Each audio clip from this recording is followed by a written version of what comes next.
Halo semuanya, Alur 2D di sini dan ini alur cerita anime Seijaku Muhai no Bahamut. Anime ini bercerita tentang mantan pangeran yang bernama Lux. Dia berasal dari kerajaan yang telah digulingkan dalam kudeta. Pada suatu malam, Lux terjatuh ke dalam pemandian di Akademi Kesatria. Dia juga menabrak anak cewek yang sedang mandi di tempat itu. Kejadian ini membuat anak cewek itu sangat marah. Makanya dia bertanya kepada Lux apa kata-kata terakhirnya. Saat itu, Lux malah memuji penampilan dan juga kecantikannya, sehingga semua anak cewek ketakutan dan menganggap dia orang yang nakal. Setelah itu, Lux ditahan dalam kurungan. Kemudian beberapa orang menemuinya dan membawanya ke ruangan kepala sekolah. Kepala sekolah ingin memastikan apakah kejadian ini benar-benar tidak disengaja, dan karena Lux cukup berbakat, dia juga akan disekolahkan di sana. Lise Sarte tidak menyetujuinya. Dia tidak akan membiarkan orang yang mengintipnya bisa jadi murid di sana. Sebagai putri di kerajaan saat ini, dia pun menantangnya berduel. Dalam pertarungan, perlengkapan yang mereka gunakan tingkatannya sangat berbeda. Sehingga tak lama setelah pertarungan itu dimulai, Lise Sarte bisa menghancurkan senjata lawannya. Meskipun salah satu senjatanya sudah rusak, Lux tidak merasa akan kalah darinya. Makanya, kalau pertandingan ini berakhir seri, dia meminta Lise Sarte untuk melupakan masalah ini. Perkataannya itu malah membuat Lise Sarte merasa diremehkan. Dia mulai mengeluarkan perlengkapan khusus sambil memperingatkan Lux agar memakai pedang yang satunya lagi. Apapun yang terjadi, Lux memilih untuk tidak menggunakannya. Sedangkan Lise Sarte tetap menyerang hingga membuat lapisan pertahanan di arena rusak. Walau sudah begitu, Lux masih belum juga dikalahkan. Karena takut pertarungan itu berakhir seri, Lise Sarte pun menyerang dengan kemampuan khusus yang menyebabkan energinya terkuras. Pada saat yang sama, ada monster yang disebut Abyss tiba-tiba menyerang mereka. Di saat Lise Sarte sudah tidak bisa lagi bergerak, Lux bertarung melawan monster itu dan membiarkan dirinya diserang. Dengan demikian, maka Lise Sarte bisa mengeluarkan suatu tembakan dan mengenai targetnya dengan akurat. Ini merupakan pertama kalinya ada laki-laki yang berusaha membantunya. Oleh karena itu, Lise Sarte memutuskan untuk percaya kepada Lux sepenuhnya.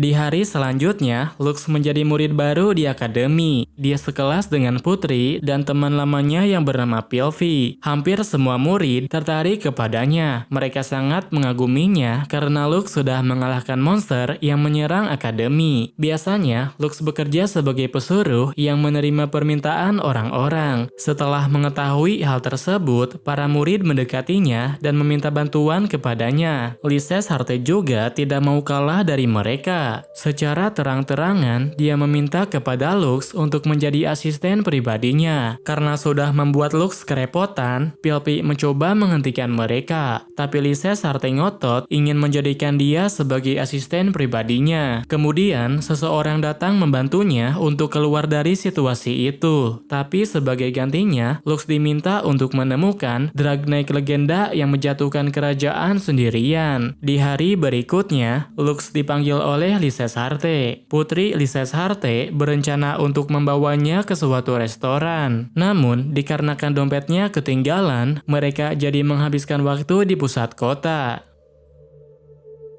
Kemudian di malam harinya, Lux ingat ketika dirinya dimanfaatkan oleh kakaknya untuk membantai semua orang. Saat itu, dia tidak bisa melakukan apa-apa karena tidak mengerti permasalahannya. Tak lama kemudian, ada Abyss besar muncul di perbatasan. Sebagai anggota kumpulan kesatria, Lise Sarte dan yang lainnya dikerahkan untuk melawannya. Sedangkan Lux yang belum jadi anggota kesatria akan tetap tinggal di sana. Lux sangat khawatir dengan mereka. Karena kemunculan Abyss itu tidak natural, dia pun memutuskan untuk memeriksanya. Dan ternyata ada seseorang yang merencanakannya. Seorang tentara mantan penguasa kerajaan lama dengan sengaja mengumpulkan Abyss berjumlah besar untuk menghancurkan kerajaan. Ketika Lise Sarte sudah tidak berdaya, Lux datang ke tempat pertempuran untuk menyelamatkannya. Kali ini, dia menggunakan Drag Raid Suci Hitam sama seperti saat menghancurkan kerajaan. Tanpa banyak bicara, dia langsung mengalahkan semua musuh seorang diri saja. Adiknya Lux yang bernama Airi beranggapan kalau kakaknya bukan pahlawan. Dia adalah Drag Knight terlemah yang tak terkalahkan. Secara diam-diam, semua murid di akademi mempersiapkan kejutan untuk merayakan kedatangan Lux. Dalam pesta itu, Lux benar-benar dimanjakan. Mereka makan bersama dengannya dan ada juga yang menyuapinya. Di sisi lain, ada beberapa murid yang masih belum memaafkannya. Mereka masih mewaspadainya karena Lux pernah melihat mereka di pemandian. Selain makan bersama, kepala sekolah juga akan membuat hiburan. Dia membuat kertas spesial yang bila mana berhasil mendapatkannya, Lux akan memenuhi permintaannya selama 1 minggu. Seketika, para murid cewek menginginkannya. Mereka mengejar Lux secara bersamaan demi mendapat kertas merah tersebut. Lux pun mencoba bersembunyi di dalam tempat penyimpanan senjata, tapi di sana juga tidak aman karena ada Lyses Harte yang mengincarnya. Kemudian, saat dia berada di ruang ganti, ada beberapa murid cewek yang menggunakan ruangan tersebut. Saat itu, dia hampir saja dituduh mengintip, tapi untung saja Crucifer tidak membocorkan kepada semuanya. Dia memilih untuk merebut kertas merah dan meminta Lux untuk menjadi kekasihnya selama seminggu. Sebelum menuruti permintaan Crucifer, Airi meminta kakaknya untuk berhati-hati. Entah kenapa Airi khawatir dan merasa kalau Crucifer itu menyembunyikan sesuatu. Kemudian, ketika Lux menemuinya, dia langsung memastikan apa tujuan dari tindakannya. Alasan kenapa dia memintanya untuk pura-pura jadi kekasihnya, yaitu karena dia ingin menghindari pernikahan politik. Lux mengaku belum pernah menjalani hubungan asmara dengan siapapun, tapi dia terpaksa melakukannya karena Crucifer mengancamnya akan menyebarkan soal kasus mengintip yang baru. Sebelum bertemu dengan tunangannya, Crucifer mengajakkan Lux untuk bersikap seperti kekasih sungguhan. Meskipun Lyses Harte mengganggunya, tapi sepertinya Lux sudah memahami semua yang dipelajari. Keesokan harinya, mereka berdua mulai berkencan, sedangkan Lyses Harte dan Philby mengawasinya dari belakang. Kemudian di sore harinya, tiba-tiba ada sekelompok orang yang mengepung mereka berdua. Namun, meskipun sudah dikepung, mereka bukan tandingannya. Dengan memakai kekuatan sucinya, Crucifer dapat melihat masa depan dan mengalahkan semuanya. Setelah itu, dia pun bertemu dengan tunangannya. Karena tidak terima Lux sudah jadi kekasihnya, dia pun menantangnya dalam duel Drag Knight. Saat berada di ruangan kelas, Crucifer berterima kasih soal yang kemarin. Ketika Lux menerima tantangan dari Berserid, dia merasa sangat tertolong. Walau sudah terlibat pertarungan, Lux tidak marah ataupun kesal. Padahal dia dan Crucifer bukanlah kekasih sungguhan. Mengetahui kalau mereka tidak benar-benar pacaran, membuat Putri Lyses Harte ceria kembali. Dia jadi lega dan bersemangat untuk mendukung pertarungannya. Kemudian, saat Lux berjalan di luar ruangan, Tilfur mengajaknya ke suatu tempat. Di sana, dia disambut oleh Lyses Harte dan juga Philby sambil mengenakan pakaian pelayan. Semua itu merupakan idenya Putri. Dia mengira kalau mereka menyambutnya dengan pakaian pelayan bisa membuatnya senang. Di aula pertemuan istana, 4 bangsawan besar berkumpul bersama. Mereka sedang membahas soal Ragnarok atau abis terkuat yang ada di setiap reruntuhan. Di lingkungan akademi juga sedang membicarakan hal yang sama. Sebagian besar murid dikumpulkan untuk membahas penyelidikan di reruntuhan. Untuk masuk ke bagian dalam reruntuhan, mereka membutuhkan sebuah kunci. Lux dipercayakan untuk memegang kunci tersebut. Dalam misi penaklukan Abyss, anak bangsawan yang namanya Berserid ditugaskan bergabung dengan para murid. Putri Lyses Harte tak bisa menerima orang itu, tapi dia tidak bisa disingkirkan karena dia dikirim oleh petinggi. Terlebih karena dia pernah jadi juara di turnamen ibu kota, dia jadi besar kepala dan sangat menyebalkan. Kemudian saat misi dimulai, Crucifer langsung menyerang duluan. Seketika dia berhadapan dengan Abyss kejam yang bisa menghancurkan kota sendirian. Crucifer kesulitan menghadapinya, tapi Berserid malah menantang Lux dengan taruhan dia akan membatalkan pertunangan jika Lux menang. Sampai saat itu, Lux tidak menanggapinya, namun dia terlihat kewalahan saat menghadapi Abyss di hadapannya. Sementara Berserid bisa mengalahkan Abyss itu dalam sekali serangan, sehingga membuatnya semakin membanggakan diri sendiri dan merendahkan kemampuan Lux. Tak lama setelah itu, semuanya terseret ke dalam reruntuhan. Lux dan Crucifer menjadi yang pertama sampai duluan. Kemudian terjadi hal menakjubkan, di mana Crucifer menjadi kunci untuk membuka kunci terdalam.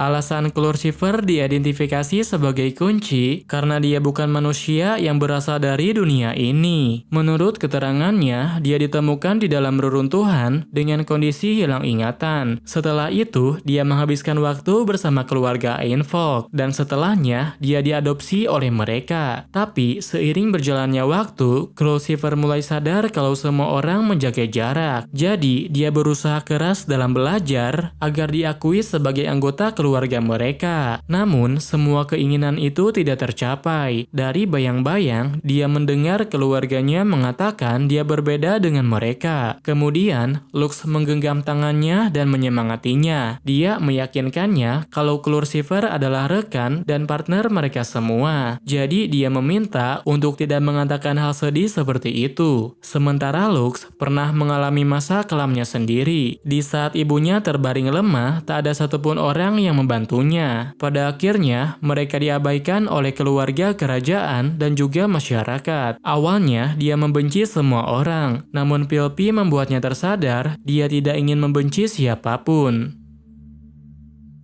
Beberapa saat kemudian, semuanya kembali ke akademi. Mereka tidak menemukan apapun dalam misi tersebut. Sedangkan pertarungan Crucifer dengan Berserid tetap dilanjutkan. Crucifer datang ke sana sendirian dan menyadari tujuan Berserid sebenarnya. Ternyata, dia tidak hanya ingin menikahinya saja. Dia ingin memanfaatkannya sebagai kunci untuk menjelajahi reruntuhan. Tak lama setelah itu, Lux ikut serta dalam pertarungan. Dia menunjukkan identitas aslinya dengan memakai Dragonite suci hitam. Dari segi kekuatan, Berserid lebih kuat daripada Lux. Dia dapat mencuri semua kemampuan yang dimiliki oleh musuhnya. Melihat Lux yang sudah terdesak, Crucifer berusaha menghentikannya. Dia tidak ingin melibatkannya lagi dan menyuruhnya berhenti jadi kekasih palsunya. Walau begitu, Lux memutuskan untuk menyelamatkannya. Dia mengatakan akan terus berjuang demi kekasihnya yang berharga. Pada akhirnya, pertarungan dimenangkan oleh Lux. Meski kemampuannya sudah dicuri, dia masih bisa mengeluarkan serangan terkuat dengan membuat senjatanya lepas kendali. Dengan begini, maka Crucifer terbebas dari Berserid, sedangkan Lux menggantikan orang itu menjadi tunangannya.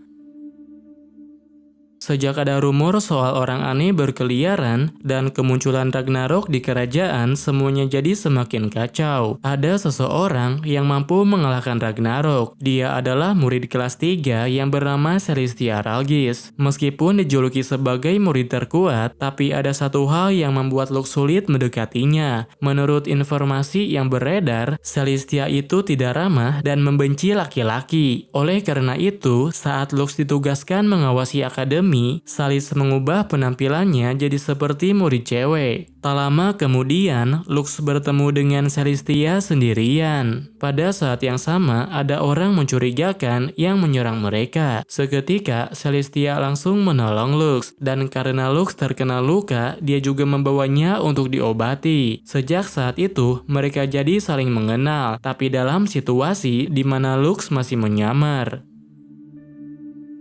Di hari selanjutnya, Celestia melakukan protes supaya Lux dikeluarkan. Dia tidak bisa membiarkan ada anak laki-laki yang diterima di akademi ini. Lyses Harte berusaha membelanya, tapi apapun yang dia katakan, Celestia masih belum bisa menerimanya. Dalam misi penanganan Ragnarok, Lux meminta izin untuk ikut serta. Dia ingin tetap berada di sekolah dan membantu menahan Ragnarok. Dalam situasi tersebut, kepala sekolah memberinya saran, apapun pun keputusannya akan ditentukan dalam pertarungan. Mereka disarankan untuk berduel dalam latihan tanding di markas kumpulan kesatria. 1 hari kemudian, semua siswa akan latihan dan berkemah di suatu pulau. Sebagai ketua kumpulan kesatria, Celestia memimpin pelatihan itu. Dia melatih anggotanya dengan keras dan berlatih lebih banyak dari yang lain. Di malam harinya, Lux mendapatkan permintaan untuk memijat seseorang. Ternyata, orang yang mengajukan permintaan itu adalah Celestia. Berhubung dia masih punya rambut palsu dan pakaian cewek, Lux pun segera memakainya dan menuruti perintahnya. Selama pelatihan di sana, dia juga mendapat ajakan dari Celestia untuk jalan-jalan berdua dengannya.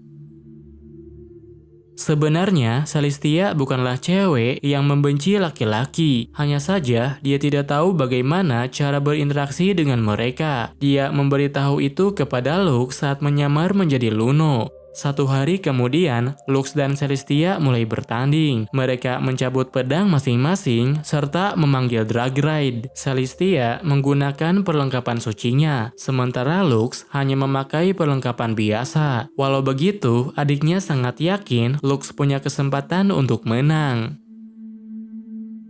Saat pertarungan berlangsung, Tilpur dan Salis berhasil meringkus mata-mata. Ternyata, mata-mata itu adalah murid cewek yang sangat dekat dengan Celestia. Dari kejauhan, ada seseorang yang meniup tanduk. Seketika, Ragnarok muncul dari bawah tanah dan mengacaukan pertandingan. Akibatnya, Lux dan Celestia harus berhenti bertarung dan melawan abis tersebut. Namun, musuh yang mereka hadapi bukan hanya abis saja. Sania dan pemimpinnya sudah muncul untuk melanjutkan penyerangan. Ketika Celestia sudah tidak bisa bertarung lagi, Lux menunjukkan senjata sucinya. Celestia sangat terkejut karena Lux memakai pedang hitam seperti milik Luno. Lux minta maaf karena tidak memberitahunya. Sebagai gantinya, dia siap untuk menerima hukuman darinya. Dengan memakai senjata suci hitam, maka Ragnarok sekalipun bukan tandingannya. Lux dapat menyerang tanpa henti sampai musuhnya terkalahkan.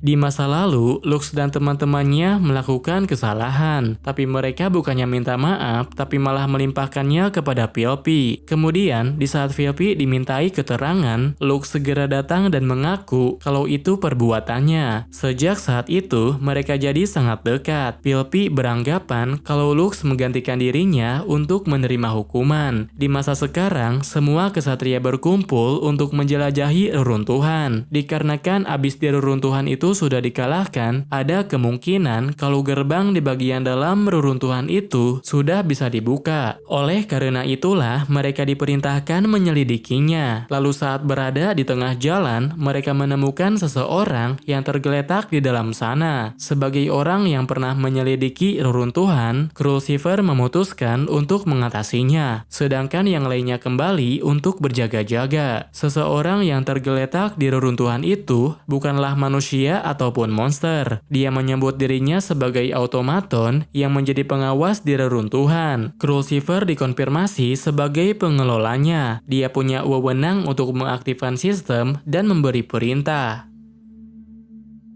Ketika semuanya berkumpul, Crucifer menjelaskan kalau automaton yang dia temui itu adalah boneka yang dibuat oleh teknologi zaman dulu. Pada saat itu, ada yang aneh dengan kondisi Pilpi. Dia terlihat kurang sehat sampai-sampai kesulitan berjalan. Karena khawatir, Lux memutuskan untuk membawanya. Lalu saat mereka sampai di ruangan terdalam, mereka menemukan ada banyak tabung berisikan embrio abis. Sepertinya, abis dibuat di tempat itu sebelum disebarkan di mana-mana. Tak lama kemudian, kondisi Pilpi semakin memburuk. Pada saat yang sama, seseorang meniup tanduk dan membangkitkan sebagian abis. Lux meminta kepala sekolah membatalkan penyelidikan, tapi setelah melihat kondisi Pilpi, dia memerintahkan untuk melanjutkannya. Setelah itu, Pilpi dan Lux mengejar abis yang ada di luar. Setelah sampai di luar, Pilpi melawan salah satu abis dan terlempar ke bangunan tua. Di saat itulah terjadi kejanggalan. Pilpi mengatakan masih ada abis di sekitar sana, dan sepertinya abis itu adalah Pilpi sendiri.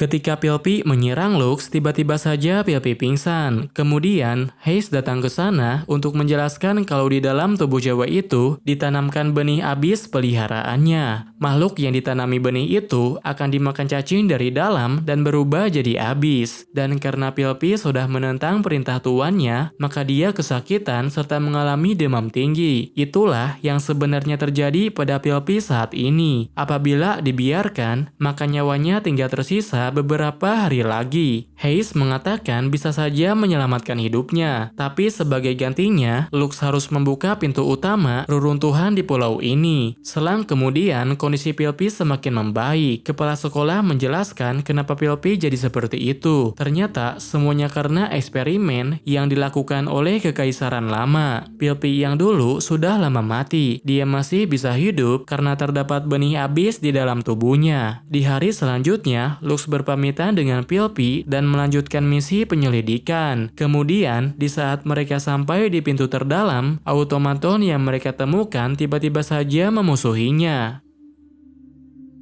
Menuruti perkataan Hayes adalah kesalahan. Dia tidak berniat menyelamatkan Pilpi, tapi justru memanfaatkannya. Hayes memerintahkan Pilpi untuk menyerang teman-temannya. Automaton juga ikut membantunya karena Hayes adalah tuannya. Airi meniup tanduk yang lain untuk membangkitkan kesadaran Pilpi. Kemudian Pilpi menghancurkan tanduk milik Hayes supaya tidak bisa lagi mengendalikannya. Untuk sesaat, Lux dan yang lainnya merasa sangat lega, tapi situasi seperti itu tidak bertahan lama. Ternyata Hayes masih memiliki tanduk cadangan. Dengan meniupnya saja, dia bisa memanggil Ragnarok. Lux dan yang lainnya tak bisa melawan monster itu dengan cara biasa. Serangan yang dilancarkan malah membuat Ragnarok semakin kuat. Meskipun pertarungan kali ini cukup sulit, Lux tidak pernah menyerah. Dengan bantuan Lyses Harte, dia memutuskan untuk melawan musuhnya dengan melepas batasan pada senjatanya. Beberapa hari kemudian, semua murid mengadakan pesta untuk merayakan kesembuhan Lux. Berhubung sebentar lagi akan diadakan acara besar, maka Lyses Harte dan yang lainnya saling bersaing untuk mengajak Lux berkencan. Dikarenakan Lux tak bisa menangani mereka semua, kepala sekolah menyarankan agar Lux mengajak 3 orang saja. Dia harus memilih anak cewek sebagai hadiah atas usaha yang mereka lakukan. Lux pun menuruti kepala sekolah. Di siang harinya, dia berkencan dengan Celestia di lingkungan kota. Karena tidak punya pengalaman dengan anak cowok, Celestia hanya bisa berusaha membuat Lux merasa nyaman. Selanjutnya, dia bertemu dengan Crucifer di perjamuan khusus bagi bangsawan. Crucifer berhasil membuat suasana jadi romantis berkat kepribadiannya yang sudah dewasa. Kemudian yang terakhir, Lux menghabiskan waktunya bersama Pilpi.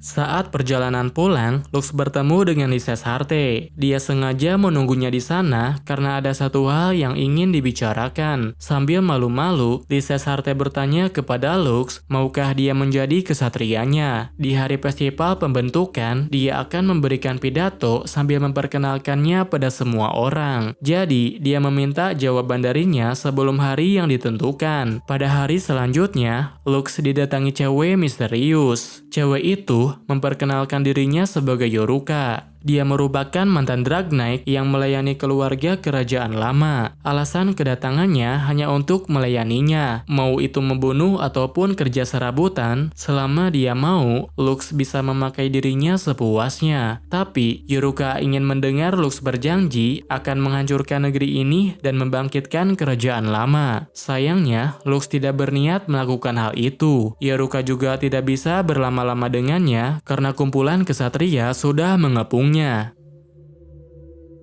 Di lain tempat, Hayes beserta bawahannya sedang merencanakan sesuatu. Yoruka ada di antara mereka. Walau keberadaannya hanya berperan kecil, dia diawasi oleh Hayes karena tidak sepenuhnya dapat dipercaya. Pada hari yang sama, Lux dan Airi dipanggil oleh para petinggi. Mereka membahas soal adanya kelompok orang yang berencana untuk merebut kerajaan. Sepertinya, orang-orang dari kerajaan lama sedang merencanakan sesuatu. Menurut laporan mata-mata, terdapat sekitar 1000 abis yang sedang bersembunyi. Untuk itu, Lux diperintahkan membasmi mereka sebelum pasukan pemberontak menyerang. Selain itu, dia juga diperintahkan untuk memenangkan pertarungan naga. Meskipun Airi sangat mencemaskannya, Lux tetap menyanggupi semua perintah tersebut. Di sore harinya, Lux bertemu lagi dengan Yoruka. Tampaknya, Yoruka masih belum menyerah untuk membujuk Lux supaya merebut kerajaan baru. Namun, sampai saat itu pun, Lux tak bisa memenuhi permintaannya. Dengan begini, maka Yoruka menjadi musuhnya. Di saat kondisi kerajaan sedang terancam, pertarungan naga tetap dimulai. Sampai saat itu, semuanya berjalan normal. Lux bertarung melawan Dragnaik yang cukup kuat, lalu memenangkan pertandingan. Namun, terjadi suatu insiden saat Putri Lysesharte mulai bertarung. Tiba-tiba saja ada yang mengendalikan senjatanya, lalu mengerahkan serangan kuat kepada para penonton. Hal ini menyebabkan dia mendapat hukuman dan ditahan dalam kurungan. Celestia dan yang lain sedang membicarakan permasalahan ini. Mereka sudah mengetahui kalau yang menjebak putri itu adalah Yoruka. Supaya tidak ada korban yang lain, mereka harus segera menemukannya dan menangkapnya. Saat beristirahat, Lux merasa ada yang ganjil. Dia yakin ada hal penting yang terlewatkan oleh mereka. Tak lama kemudian, pemberontak melakukan serangan besar-besaran. Mereka juga membangkitkan prajurit raksasa yang berasal dari reruntuhan kelima. Sebelum benda raksasa itu menghancurkan kota, Lux berhadapan dengan seseorang yang memimpin pasukan pemberontak. Saat itu, Lux belum memakai senjata aslinya. Dia hanya memakai senjata biasa, tapi memakai jirah yang asli. Kemudian, saat Lux menggunakan Dragnaik sucinya, maka tak ada siapapun yang bisa mengimbanginya. Dengan mudahnya, dia dapat mengalahkan pimpinan pasukan musuh, lalu pergi ke ruangan tahanan untuk menolong Lysesharte dari penjara. Selanjutnya, mereka tinggal menghentikan benda yang disebut prajurit raksasa. Pilpi beserta teman-temannya menyerang secara bergantian dan menghentikan pergerakannya. Setelah itu, Lux berpisah dengan mereka. Dia berencana akan mengatasi benda itu bersama dengan Lysesharte. Namun, tiba-tiba saja mereka diserang dengan kekuatan yang sangat dahsyat. Untuk yang pertama kalinya, Heiss menggunakan senjata miliknya sendiri. Setiap serangan yang dikerahkan oleh Heiss mengakibatkan kerusakan yang sangat parah. Di saat Lysesharte sedang menghadapinya, diam-diam Lux pergi sendirian menuju ruang kendali raksasa. Namun, dia malah berhadapan dengan Yoruka. Dengan harapan bisa menyelamatkannya, Lux menghadapinya dengan sungguh-sungguh dan meyakinkannya kalau perbuatannya itu tidak benar. Setelah urusannya dengan Yoruka sudah selesai, Lux kembali ke tempat putri, sedangkan Yoruka masuk ke dalam ruang kendali untuk menghentikan serangan prajurit raksasa. Pada akhirnya, rencana pemberontakan itu gagal. Di saat suasana kerajaan sudah cukup damai, mereka melanjutkan festival pembentukan negeri. Lysesharte berpidato di depan semua rakyatnya. Dia juga memberitahu semua orang telah memilih Lux sebagai kesatria pribadinya.